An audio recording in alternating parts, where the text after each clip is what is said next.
తెలుగు సినిమాలు వేల కోట్లతో నిర్మిస్తున్న సినిమాలు ఉన్నాయి. 10 కోట్లు 15 కోట్లలో నిర్మిస్తున్న చిన్న సినిమాలు కూడా ఉన్నాయి. ఇటీవల కాలంలో వచ్చిన పుష్ప 2 సినిమా కానీ మరికొన్ని సినిమాలు అంతర్జాతీయ మార్కెట్ కూడా వెళ్ళాయి.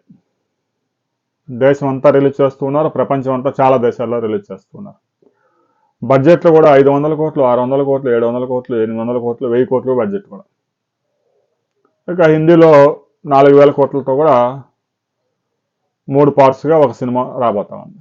ఈ విధంగా వేల కోట్లతో సినిమాలు తీస్తూ కార్మికుల వేతనాలు మాత్రం గడిచిన 10 సంవత్సరాలుగా పెంచలేదని కార్మికులు ఆందోళన వ్యక్తం చేస్తూ ఉన్నారు. ముఖ్యంగా తెలుగు సినిమా ఇండస్ట్రీకి సంబంధించి షూటింగ్స్ అన్నీ నిలిచిపోయాయి. బాంబే నుంచి కూలీలు తెచ్చుకున్న వారికి రోజుకు 5000 ఇస్తారు, కానీ మాకు కనీసం 2000 కూడా ఇవ్వడం లేదని ఇక్కడ ఉన్నటువంటి సినిమా పరిశ్రమలో పనిచేసే టెక్నీషియన్లు, ఏదైతే లైట్ మెన్లు, వీళ్ళంతా ఆందోళన వ్యక్తం చేస్తూ ఉన్నారు. అయితే వారికి ప్రతిరోజు 2000 దాకా ఇవ్వడానికి కొంతమంది నిర్మాతలు అంగీకరించారు, మరి కొంతమంది తిరస్కరించారు. వారు కూలీలు చెప్పేది ఏంటంటే, ఎవరైతే సినీ కార్మికులు, మనం కూలీలు కూడా అనడానికి లేదు, సినీ కార్మికులు, శ్రామికులు, టెక్నీషియన్స్ అని కూడా అనొచ్చు, వారంతా కనీసం రోజుకు 2000 ఇవ్వండి. సినిమా హీరోకి 100 కోట్లు 200 కోట్లు 250 కోట్లు, ఈ మధ్య ఒకటికైతే 300 కోట్లు కూడా ఇచ్చారట. మా పరిస్థితి ఏంటి, కనీసం 2000 కూడా ఇవ్వరా?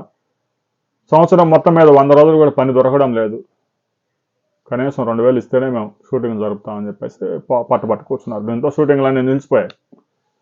ఇదే అదునుగా సినీ పరిశ్రమ హైదరాబాద్ నుంచి విశాఖపట్నానికి, అమరావతికి తరలి రాబోతా ఉంది అనే వార్త వినిపిస్తూ ఉంది. ఎందుకంటే సినీ పరిశ్రమలో పెద్దలు అనేవారు లేకుండా పోయారు. ఎవరు చెప్పినా ఎవడు వినే పరిస్థితి లేదు. కొంతమంది నిర్మాతలు పెంచడానికి సిద్ధంగా ఉన్నా, కొంతమంది అయితే అసలు మేము పెంచాం, మా ఇష్టం వచ్చిన వాళ్ళని తీసుకుంటాం, ఆ సాంగ్స్ అన్ని విదేశాల్లో తీసుకుంటాం కాబట్టి మీతో పని లేదు. బాంబే నుంచి, చెన్నై నుంచి వచ్చినటువంటి టెక్నీషియన్లు, ఆ శ్రామికులు ఎవరైతే వాళ్ళు స్కిల్డ్, మీరు అన్స్కిల్డ్ అనే విమర్శలు కూడా వస్తూ ఉన్నాయి. ఇక 15 మంది నిర్మాతలు తాజాగా అమరావతికి వచ్చి పర్యాటక సినిమాటోగ్రఫీ మంత్రి కందుల దుర్గేష్ని కలిశారు. ముఖ్యమంత్రి, ఉప ముఖ్యమంత్రి అపాయింట్మెంట్ అడిగారు. ఈ చర్చలు కూడా జరుగుతూ ఉన్నాయి.